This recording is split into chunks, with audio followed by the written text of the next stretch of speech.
Warning: the fanfic read in this video contains some swearing. If you do not like swearing, please refrain from watching this video.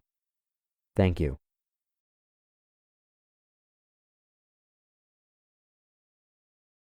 Chapter 2. Through the Void.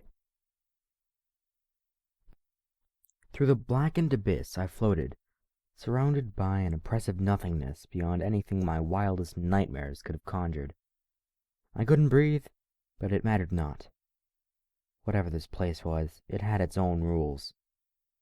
Every benign sensation I'd taken for granted, temperature, light, even the general feeling of having an area around me, was absent, like existence itself took a sick day to sit on the couch and play video games. Describing that bleak plain as completely empty would have been a lie. While there was nothing in the environment for my body to interact with, I was far from alone. Alien thoughts crowded my mind, spilling over into the rest of my body like a fire hose filling a thimble.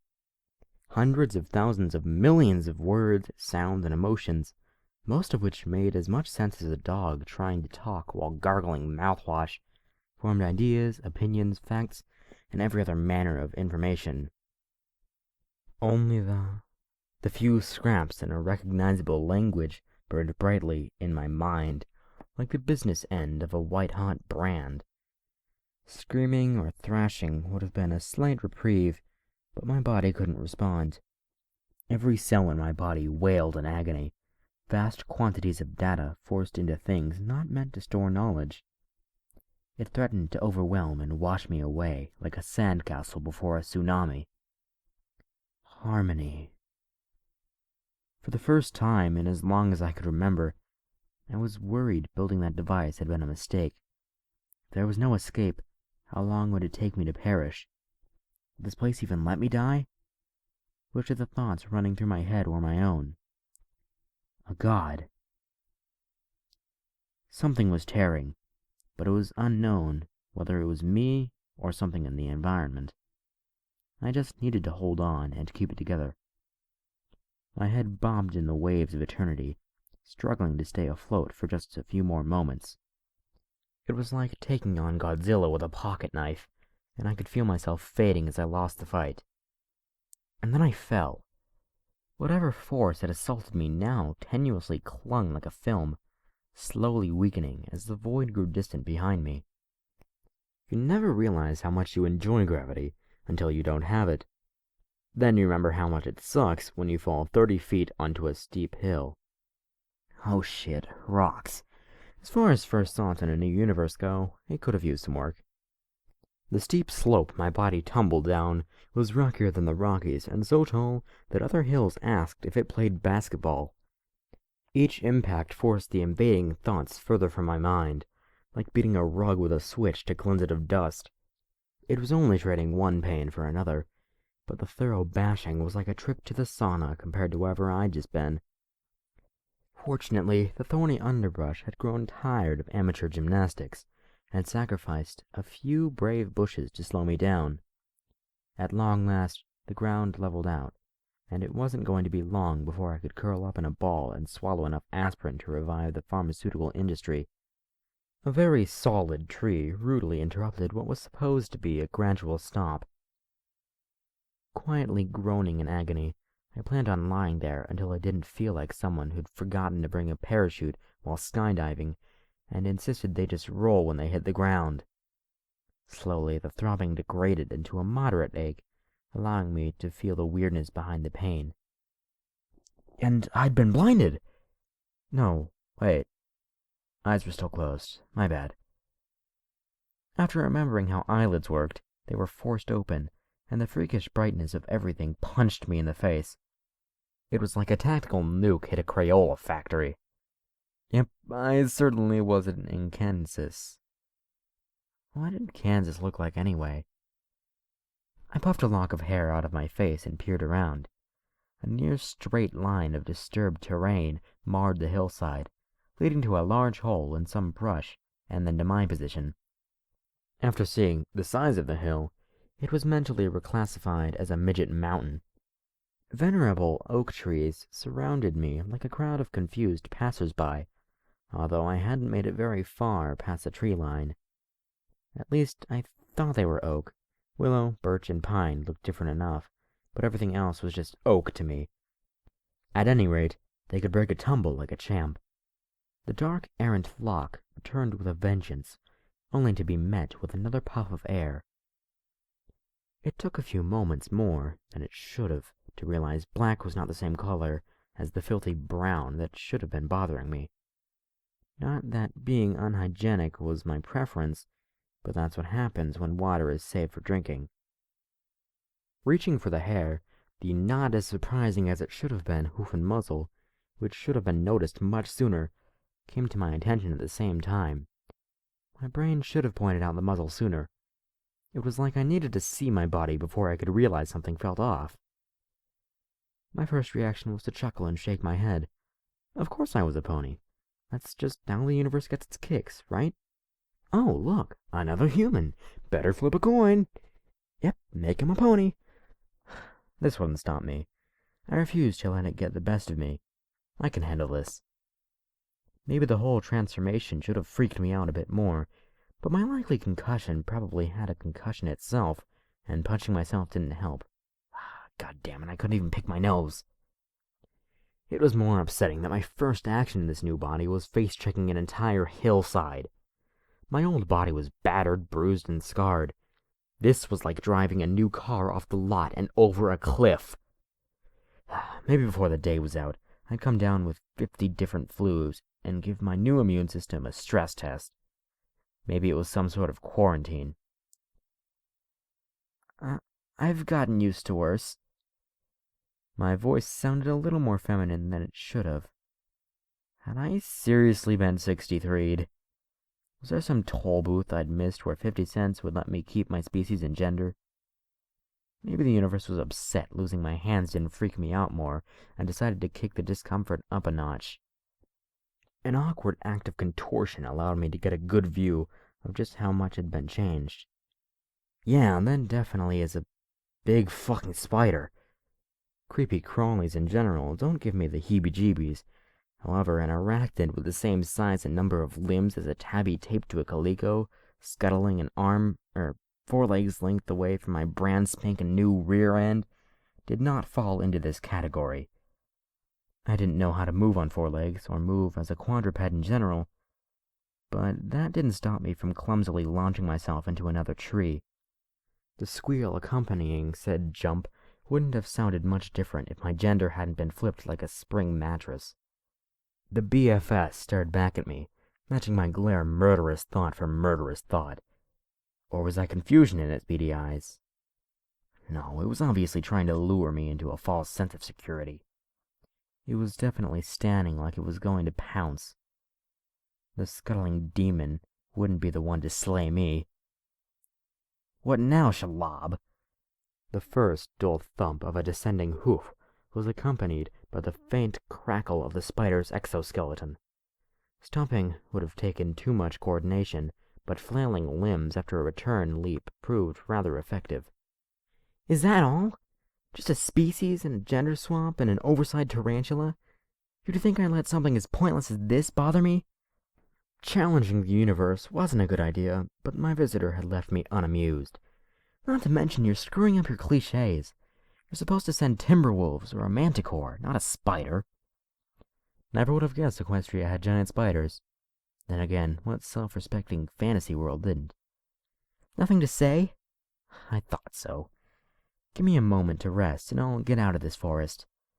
Throw what you want at me. I can take it, but I swear, if I detect any contrived shipping, I will gut you with a spork.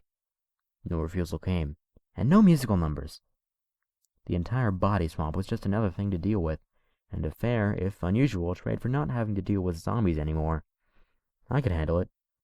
Just had to keep moving forward and not think about it too much. As soon as the shaking stopped, I could get going. While trying to straighten my thoughts, I looked over my new body. My barrel, covered in light steel-gray fur with a dusting of blue, rose and fell steadily as I caught my breath. 4 trusty spider stompers colored the same as my coat, wiped leftover ichor on the grass. Behind me swished a tail so deep it blew it was almost black. like what I first thought my mane to be. My hair, or mane as I might have needed to start calling it, wasn't done up in any particular style, unless you count the leaves and twigs ensnared within as some sort of natural cheek style. Joke's on you, universe! You made me adorable! To be fair, most ponies needed to be hugged until they exploded in a shower of daw. I would have preferred an orangish coat, though. I didn't even like blue that much. Ugh, I looked like a bruised baby seal. No elegant wings adorned my back, and no spiraled horn jutting from my forehead, meaning my species was stuck on the Earth pony setting. Instead of disappointment over the lack of superpowers, there was only a drunk giddiness. Here I was, as a pony in the pony motherland. At least, I really hoped it was Equestria.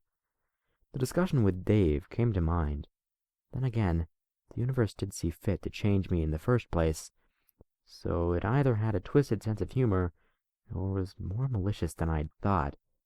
The forest chirped and buzzed around me, welcome sounds of nature making my new ears twitch to and fro reflexively.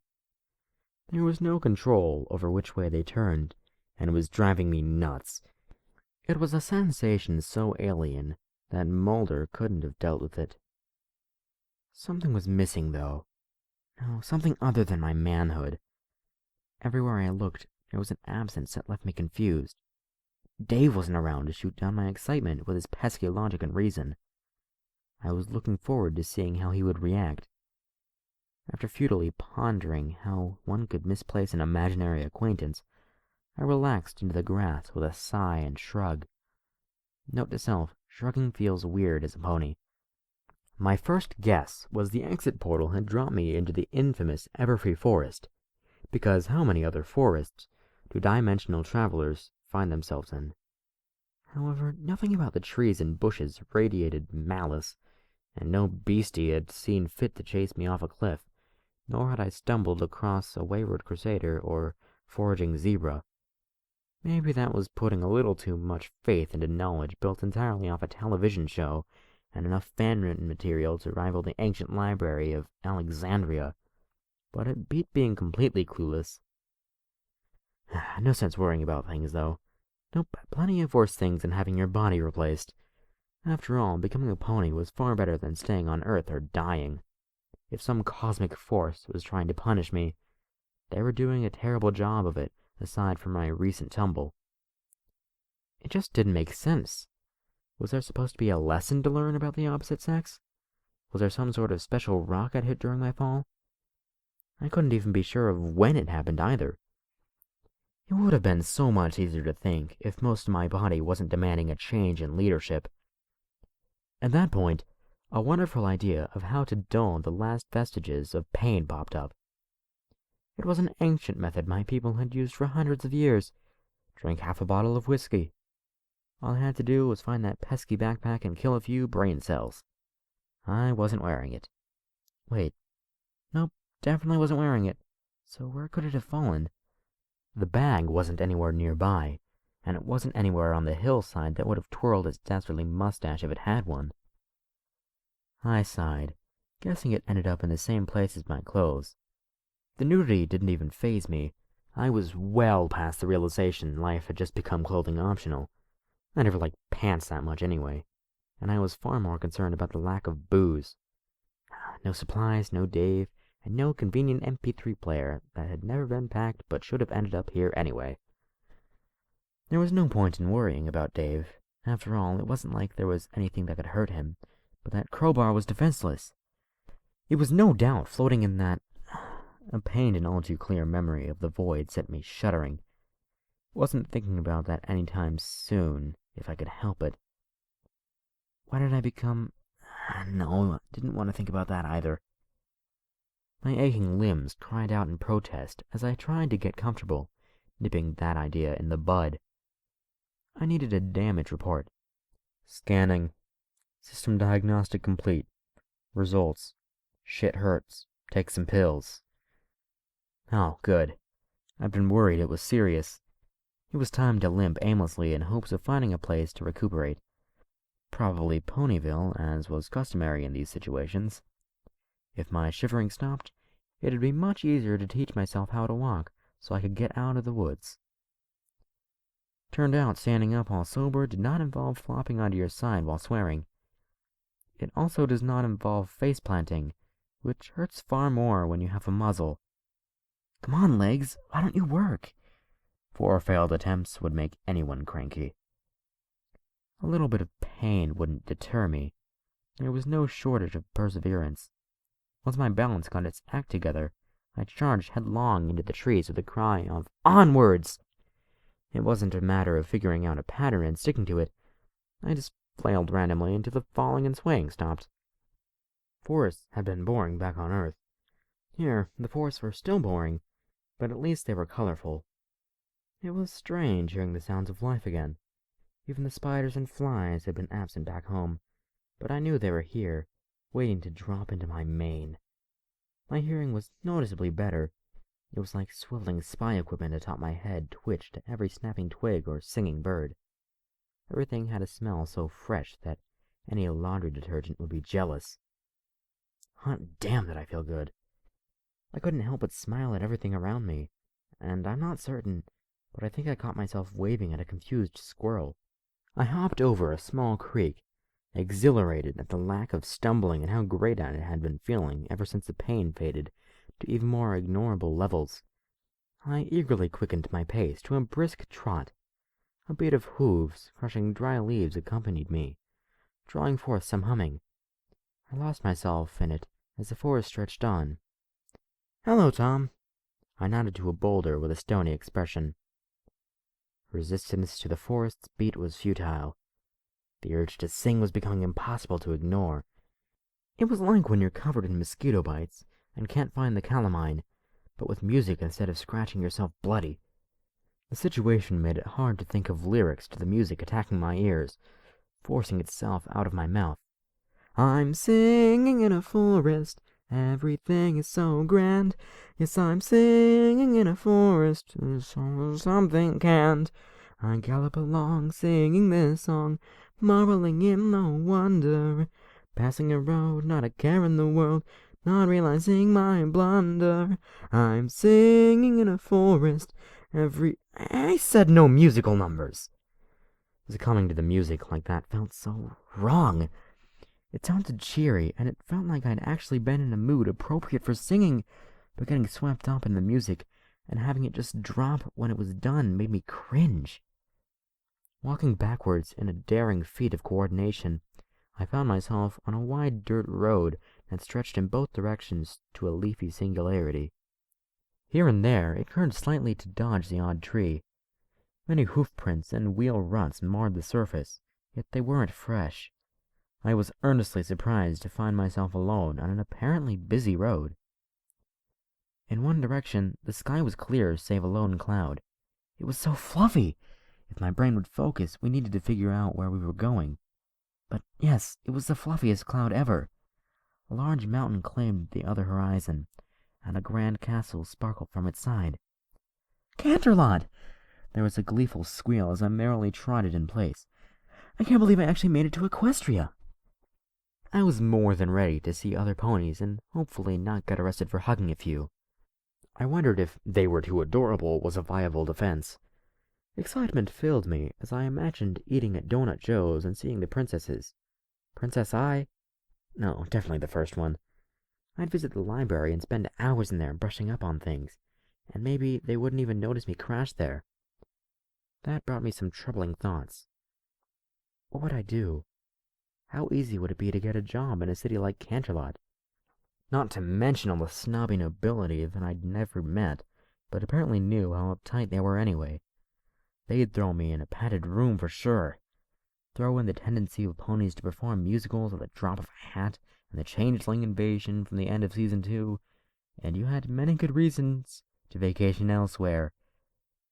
Maybe it was better to slowly ease back into contact with society. I gruffly nodded and about-faced. Just in time, too.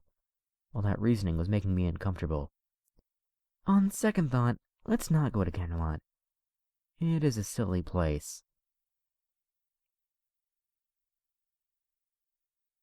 That was Chapter 2 of Gears in the Void. I liked it.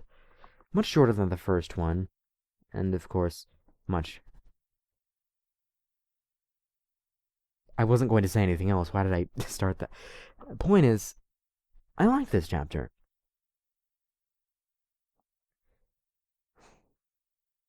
A lot of interesting stuff happens in this chapter. It's really interesting.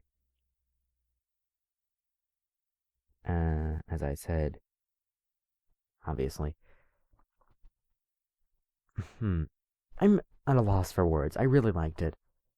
Let me just stop the recording for a second, think what I'm gonna say. First things first, I really love the comedy in this story. A lot of it comes from just like ridiculous similes and ridiculous metaphors that are just like complete genius and so stupid at the same time. And I'm just like, it's just so dumb and so genius. Like, you can't help but at least smirk at them. Like, it's just amazing how ridiculous these metaphors and similes can get. I'm trying to find one specific one that was just amazing. Oh yeah, everything had a smell so fresh that any laundry detergent would be jealous. It's just genius, pure genius. These metaphors and similes, just it's amazing how uncreative people tend to be with these things. Like compared to this, it's just it makes you realize how overused some common similes and metaphors are in real life and in other stories. Yeah, I noticed a few grammar mistakes, like I just failed randomly into the falling and swaying stopped. At the end of that sentence, there's no period or anything. I know there were a few others, like where you forgot a space after a period. I think one was misspelled. I don't think there was anything misspelled. Might have been. Not sure. But yeah, there were a few grammar mistakes, but only a few. Uh, I really liked it. Also, it's really interesting that Dave isn't there. It makes you think about where could he be? Where is he now? Where might he be? It's interesting. Another thing that's interesting is why was he gender swapped? It's foreshadowing. It's gonna be like something super important later. I no doubt it's gonna be something super important. I haven't read this. I haven't read ahead. I don't know. So if I get this right, sorry for spoiling it. But if I don't get this right, sorry for misleading you. I guess. But yeah, I also like the one line. If I detect any contrived shipping, I will got you with a spork. It's just genius. I love it. Love it. Also, the part where he's singing was pretty good too. I There's so much to like about this chapter. Really, I just love it. There's nothing really to hate about this chapter, unless you're like a huge grammar Nazi. There's nothing to hate about it. Anyway, I will see you guys next time. If you guys have anything you want to say about this chapter, anything you want to disagree with me on, you want to add to my statements, feel free to put them in the comments. Make sure you like this fic on FimFiction. The link will be in the description. Like this video if you liked my reading of it. But as always, I care more that you like the video. No? As always, I care more that you like the fic than the video. It is like almost 1 a.m. Surprised it didn't take me that long. Took me like an hour, less than an hour to read this. Anyway, I will see you guys next time. Bye.